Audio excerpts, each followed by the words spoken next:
अस्सलाम वालेकुम फ्रेंड्स, आप देख रहे हैं मेरा यूट्यूब चैनल कॉन्सेप्चुअल नॉलेज और मैं हूं आपका host Mohammad Ajmal. Dear friends, आज हम एक्सरसाइज 16.2 का क्वेश्चन नंबर 4 जो है वो सॉल्व करेंगे। इसका जो पार्ट 1 मैंने जो 16.2 का बनाया था उसमें मैंने आपको क्वेश्चन 1, क्वेश्चन नंबर 2 और क्वेश्चन नंबर 3 सॉल्व करवाया था और आज हम क्वेश्चन नंबर 4 सॉल्व करेंगे। तो क्वेश्चन है आपके पास, वेदर और not the points. A point आपकी गिवन है 2,3, बी पॉइंट गिवन है 8,11 और जो सी पॉइंट गिवन है वो है आपका 0,17। ये बताना है कि ये जो तीनों पॉइंट्स हैं क्या ये आइसोसेलेस ट्रायंगल बनाते हैं या नहीं बनाते। आइसोसेलेस ट्रायंगल क्या होता है, जिसमें जो आपका ट्रायंगल होता है उसकी दो साइड जो होती है वो इक्वल लेंथ की होती है, उसे हम लोग आइसोसेलेस ट्रायंगल कहते हैं। तो चलिए फ्रेंड्स, अब हम इसको चेक करते हैं कि आइसोसेलेस ट्रायंगल है या नहीं। सबसे पहले मैंने एक ट्रायंगल ड्रॉ कर लिया। ये मेरा ए पॉइंट हो गया और इसके कोऑर्डिनेट्स है मेरे 2,3।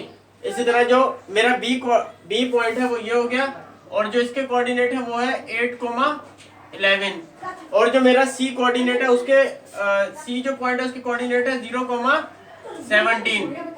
ठीक है।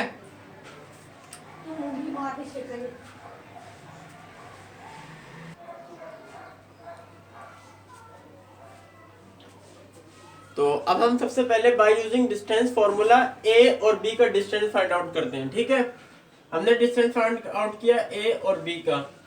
सही है, आपको मालूम है डिस्टेंस फॉर्मूला क्या होता है, x2 माइनस x1 का whole square plus y2 minus y1 का होल स्क्वायर। सही।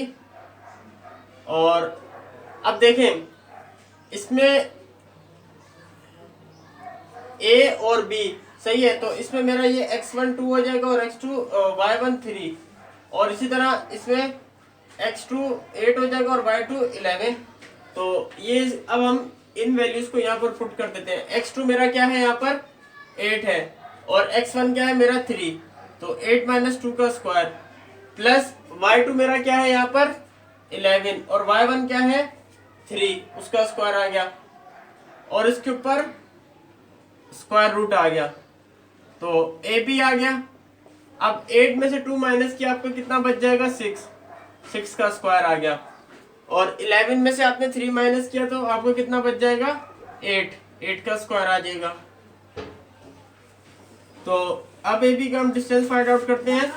6 का स्क्वायर कितना हो गया 36 और 8 का स्क्वायर कितना हो गया 64, यानी 6 6 36 और 8 8 64। तो आपका जो ए बी का डिस्टेंस आ जाएगा वो कितना हो जाएगा 36 प्लस 64 100 हो जाएगा आपका।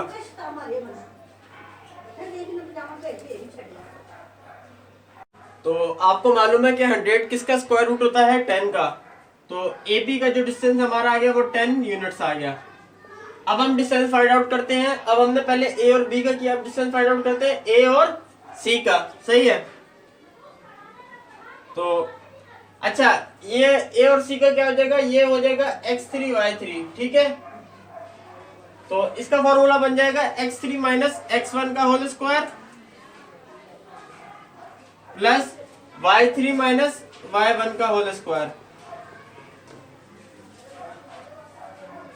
x3 में से x1 को क्यों माइनस कर रहे हैं, क्योंकि देखिए हमें ए और सी का डिस्टेंस फाइंड आउट कर रहे हैं। तो ए को मैंने नाम दे दिया x1 y1, बी को दे दिया था x2 y2 और इसको दे दिया x3 y3। तो ए और सी का डिस्टेंस फाइंड आउट कर रहे हैं तो x3 माइनस x1 हो जाएगा। ठीक है, और y3 माइनस y1 का होल स्क्वायर। तो x3 मेरा कितना है 0 है, 0 माइनस x1 कितना है मेरा 2 है, 0 माइनस 2 का होल स्क्वायर प्लस y3 मेरा कितना है 17 और y1 कितना है 3, उसका स्क्वायर आ गया और इसके ऊपर क्या आ गया स्क्वायर रूट। ठीक है, अब ए और सी का 0 में से हमने 2 माइनस किया तो हमारा क्या बच जाएगा -2 का स्क्वायर और 17 में से 3 माइनस किया तो क्या बच जाएगा 14 का स्क्वायर आ गया। तो फ्रेंड्स अब हमने -2 का स्क्वायर करना है, यानी -2 को मल्टीप्लाई किया -2 से, तो -2 मल्टीप्लाई बाय -2 कितना हो जाएगा माइनस माइनस प्लस 2 2 4 हो गया और 14 का स्क्वायर करना हमने, यानी 14 को 14 से किया तो 4 4 16, 4 1 4 5 और अगेन ये 56 आ गया, सॉरी 1 4 ज़ा 4 और 1 1 ज़ा 1, तो 6 5 और 9, तो 14 का जो स्क्वायर आया हमारे पास वो क्या आ गया 196। मैं अगेन चेक कर लेता हूँ। 4 4 ज़ा 16, 4 1 ज़ा 4 प्लस 5, 1 4 ज़ा 4 और 1 1 ज़ा 1, 6 5 और 9 और 196 आ गया। तो 196 और प्लस 4 कितना हो जाएगा 200। अब 200 देखते हैं हम किसी का परफेक्ट स्क्वायर तो नहीं है। अब इसका हम लोग फैक्टर्स बना लेते हैं, यानी 2 से एलसीएम लिया तो 100 आ गया, फिर 2 का एलसीएम लिया तो 50 आ जाएगा, 2 के टेबल के 50 से मल्टीप्लाई करो तो 100 आ जाएगा, फिर 2 को 25 से किया और फिर 5 5 ज़ा 25 और 5 1 ज़ा 5। तो जो इसके फैक्टर्स बने हैं वो हमारे पास बने हैं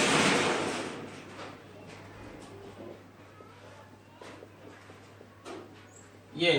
तो ये इसके सारे फैक्टर लिख दिए। अब आपको ये भी मालूम होगा कि जो पेयर बन जाता है वो बाहर आ जाता है, जैसे 2 और 2 का एक पेयर बन गया, 5 और 5 का एक पेयर बन गया, तो ये इस तरह आ जाएगा 2 मल्टीप्लाई बाय 5, यानी 2 ये 2 थे तो एक पेयर बाहर आ गया और ये भी 2 थे तो एक पेयर बाहर आ गया, और अब ये दोनों आपस में क्या होंगे मल्टीप्लाई, तो ये हो जाएगा 10 स्क्वायर रूट 2। तो फ्रेंड जो हमारे पास AC का डिस्टेंस आया है वो मैं यहाँ लिख देता हूँ, वो हमारे पास आ गया है 10 स्क्वायर रूट 2। तो अब हम फाइंड आउट करेंगे B और C का डिस्टेंस।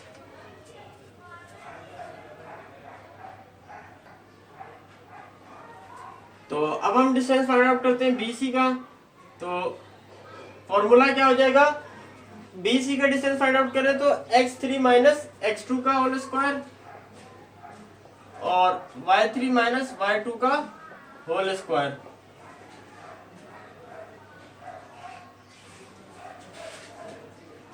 और अब ये कोऑर्डिनेट्स की हमने वैल्यू पुट करनी है। x3 हमारे पास किसके बराबर है 0 के, और x2 हमारे पास किसके बराबर है 8 के, तो 0 माइनस 8 का स्क्वायर, प्लस y3 हमारे पास किसके बराबर है 17 के, और y1 y2 11 के, तो इसका स्क्वायर। सही है। तो सॉरी ये इसके ऊपर स्क्वायर रूट पूरा आ जाएगा।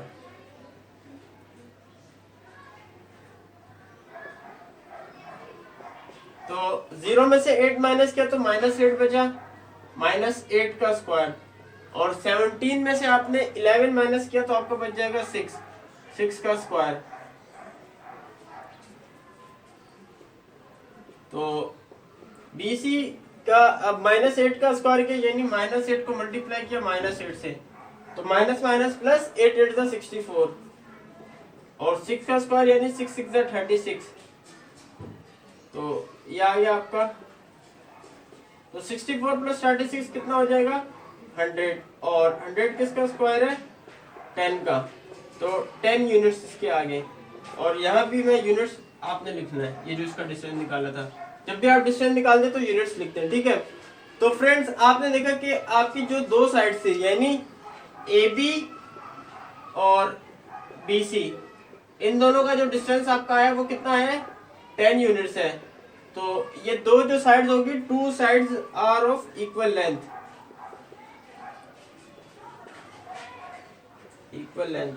तो ये जो आपकी दो साइड्स हैं जो ये हैं इक्वल लेंथ की आई हैं, तो therefore it makes an isosceles triangle. तो क्या होगा, तो जो ट्रायंगल ABC ये therefore triangle ABC is an isosceles triangle, form an isosceles triangle।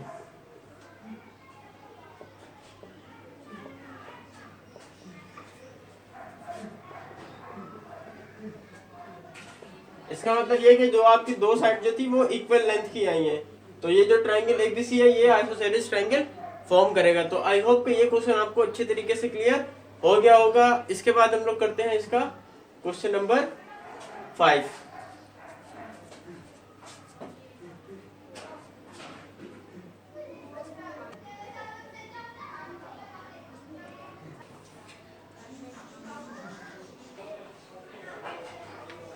तो ये है इसका क्वेश्चन नंबर 5। अब इसमें आपके पास पॉइंट्स गिवन है, A पॉइंट गिवन है, B पॉइंट गिवन है और C पॉइंट गिवन है, और आपको ये बताना है कि ये राइट एंगल ट्रायंगल बना रहा है या नहीं बना रहा। तो राइट एंगल ट्राइंगल क्या होता है, जिसमें एक एंगल आपका 90 डिग्री का होता है, बाकी दो जो एंगल होते हैं उनको सम अप करके वो भी कितने के बराबर होते हैं, 90 डिग्री के। तो मैं ये राइट एंगल ट्राइंगल ड्रॉ कर लेता हूँ। ठीक है, तो ये साइड मेरी ए हो गई, ये बी हो गई और ये सी हो गई। सही है। अब ए के जो मेरे कोऑर्डिनेट्स है वो है -1,2, बी के कोऑर्डिनेट्स है 7,5 और सी के कोऑर्डिनेट्स है 2,-6। सही है। अब हम बाय यूजिंग डिस्टेंस फॉर्मूला ए और बी का पहले डिस्टेंस फाइंड आउट करते हैं। तो अच्छा मैं इनको बता देता हूँ। ए जो है -1,2 है, तो इसमें जो है -1 जो है वो x1 है और जो x2 है वो यहाँ पर 2 है। इसी तरह जो b है वो है 7,5, तो इसमें x2 जो है वो 7 है और y2 जो है वो क्या है 5, और इसी तरह जो c है वो क्या है 2,-6, तो इसमें x3 क्या है 2 है और y3 क्या है -6। सही है। ये चीज मैंने आपको सबसे पहले क्लियर कर दी। अब हम डिस्टेंस फाइंड आउट करते हैं ए और बी का बाय यूजिंग डिस्टेंस फॉर्मूला। तो फॉर्मूला क्या है, x2 - x1 का whole square plus y2 - y1 का होल स्क्वायर। तो x2 हमारे पास क्या था 7, ये फॉर्मूले का माइनस, और x1 क्या है वो -1 है, तो ये ब्रैकेट में मैंने कर दिया और इनके ऊपर क्या आ गया स्क्वायर। इस तरह y2 मेरे पास क्या है 5 और y1 क्या है 2 और उसका स्क्वायर। तो अब इसको सॉल्व करते हैं। तो देखें 7 आ गया माइनस माइनस प्लस, 7 + 1 उसका स्क्वायर, और 5 में से 2 निकाला तो 3 उसका स्क्वायर, और 7 + 1 कितना हो जाएगा 8, 8 का स्क्वायर प्लस 3 का स्क्वायर किसके बराबर होगा, 3 3 का 9। तो 8 का स्क्वायर आपका होगा 64 के बराबर, 8 8 64 प्लस 9, तो 64 + 9 किसके बराबर हो गया 73 के बराबर। सही है। तो जो हमारा ए और बी का डिस्टेंस आया वो आया है 73। सही है। अब हम डिस्टेंस फाइंड आउट करते हैं। ए बी का फाइंड आउट कर लिया, बी सी का करते हैं। तो फॉर्मूला क्या हो जाएगा, x3 - x2 का स्क्वायर, क्योंकि सी में से बी सी का हम लोग स्क्वायर फाइंड आउट जो है वो डिस्टेंस फाइंड आउट कर रहे हैं। तो x3 - x2 का whole square plus y3 - y2 का होल स्क्वायर। तो अब देखें x3 हमारा क्या है यहाँ पर 2 है और x2 हमारा क्या है 7, उसका स्क्वायर आ गया, प्लस y3 हमारे पास क्या है -6 और y2 क्या है 5, उसका स्क्वायर आ गया, और 2 में से 7 निकाला तो -5 बचा, -6 -5 कितना हो गया -11, उसका स्क्वायर। अब -5 का आपने स्क्वायर किया तो -5 को -5 से मल्टीप्लाई किया तो ये बन जाएगा +25, और -11 को -11 से मल्टीप्लाई किया यानी 11 को 11 से किया तो 121, और इसको मैं यही कर देता हूँ। तो 125 25 + 121 ये आपका बन जाएगा 146। सही है। और अगर आप इसका एलसीएम फाइंड आउट कर लें 146 का, तो 2 7 43, और 73 जो ऐसा नंबर है जो प्राइम नंबर है, जो सिर्फ अपने ही टेबल में आ रहा है 73। सही है। तो ये आगे डिवाइड नहीं होगा, तो हम इसको ऐसे ही रहने देते हैं 146। ठीक है। अब हम डिस्टेंस फाइंड आउट करते हैं ए और सी का। तो फॉर्मूला क्या हो जाएगा, x3 - x2 का whole square plus y3 - y2 का होल स्क्वायर।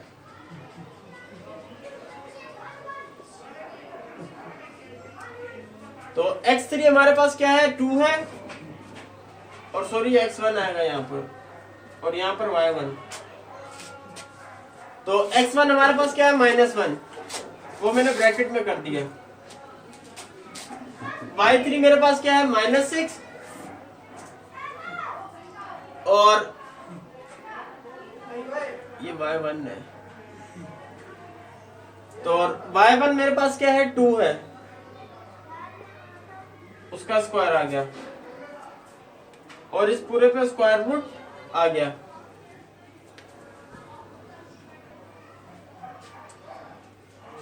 तो अब हम इसका डिस्टेंस फाइंड आउट कर लेते हैं। तो ये माइनस माइनस प्लस हो गया, 1 आ गया, 2 + 1 का होल स्क्वायर प्लस -6 और -2 कितना हो गया, -8, उसका स्क्वायर आ गया। और इसको आगे सॉल्व करता हूँ, तो 2 + 1 कितना हो गया, 3, उसका स्क्वायर, और -8 का स्क्वायर, यानी -8 को मल्टीप्लाई किया -8 से, तो माइनस माइनस प्लस 8 8 जा 64, और 3 का स्क्वायर कितना हो गया, 9, 3 3 जा 9, और प्लस 64, तो 64 और 9 कितना हो गया, 73। तो ये हमारा 73 स्क्वायर रूट में यूनिट्स में आंसर आ गया। तो फ्रेंड्स अब आप देखें कि अगर आप प्लस करें, अब इसको मैं आगे सॉल्व करवा रहा हूँ। देखिए मैं यहाँ पे लिख लेता हूँ कि जो हमारे पास ए बी आया था वो आया है 73 यूनिट्स, और इसी तरीके से जो हमारे पास ए सी आया है वो भी कितना आया है, √73 यूनिट्स, और इसी तरीके से जो हमारे पास बी सी आया है वो हमारे पास कितना आया है, √146 यूनिट्स। अब इसको आगे बाय यूजिंग पाइथागोरस थ्योरम के थ्रू कैसे सोल्व करना है, मैं आगे इसको सोल्व करवाता हूँ।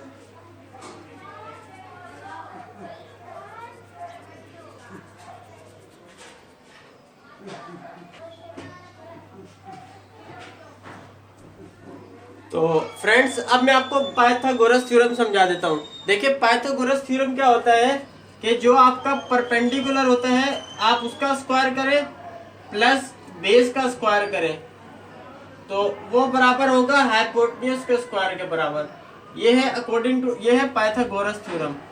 ठीक है, इसको आपने अच्छे तरीके से जरा समझ लेना है। अब परपेंडिकुलर क्या होता है, बेस क्या होता है, और हाइपोटेन्यूज क्या होती है। देखें जो ये ट्रायंगल है इसमें जो सबसे लॉन्गेस्ट साइड होती है ये आपका क्या होता है, हाइपोटेन्यूज, हाइपोटेन्यूज पढ़ते हैं, और ये जो आपका होता है ये आपका बेस होती है, और जो ऑपोजिट साइड होती है हाइपोटेन्यूज की वो होती है परपेंडिकुलर। ठीक है,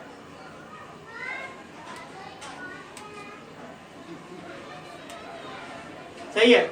अब देखें मेरे पास जो परपेंडिकुलर था AC था, और चले मैं अभी यहाँ लिख देता हूँ AC था, और उसका हमने क्या करना है, स्क्वायर। इसी तरह जो बेस था मेरे पास वो क्या है, AB, उसका भी मैंने क्या कर दिया, स्क्वायर। और जो हाइपोटेन्यूज था वो क्या है मेरा, CB या फिर BC पढ़ लें उसे, वो आ गया। अब इसका मतलब ये है कि जो AC मेरा आया था वो मैंने लिख दिया, वो क्या था, √73, और उसका मैंने क्या कर दिया, स्क्वायर। इस तरह जो AB आया था मेरा वो क्या था, √73, वो आ गया, और उसका भी स्क्वायर। और जो मेरा BC आया था वो कितना था, 146, वो लिख दिया, और उसका भी स्क्वायर। स्क्वायर से ये स्क्वायर रूट कट गया, स्क्वायर से स्क्वायर रूट कट गया, और स्क्वायर से स्क्वायर रूट कट गया। यहाँ बच गया 73, यहाँ भी बच गया 73, और ये बच गया 146। तो 73 + 73 किसके बराबर है, 146 के, और ये भी किसके बराबर था, 146 के। ये दोनों साइड इक्वल आ गई। तो बाय यूजिंग पाइथागोरस थ्योरम ये प्रूव हो गया कि ये तीनों पॉइंट्स है ABC, ये जो है राइट एंगल ट्रायंगल बना रहे हैं। इन पॉइंट जो हमें पॉइंट्स यहाँ पर गिवन है इनके कोऑर्डिनेट्स, तो ये हमने प्रूफ कर दिया बाय यूजिंग पाइथागोरस थ्योरम। ठीक है, ये दोनों साइड आपकी बराबर आ गई। तो आई होप कि ये क्वेश्चन आपको क्लियर हो गया होगा। तो फ्रेंड आज की वीडियो में हमने इसका एक्सरसाइज 16.2 का क्वेश्चन नंबर 4 और क्वेश्चन नंबर 5 सॉल्व कर लिया। आई होप कि आपको चीज़ें क्लियर हो गई होंगी। इसके बाद इसके नेक्स्ट पार्ट में मैं इसके आगे वाले क्वेश्चन भी सॉल्व करवाऊंगा। तो तब तक मिलते हैं नेक्स्ट वीडियो में, तब तक के लिए अल्लाह हाफिज़।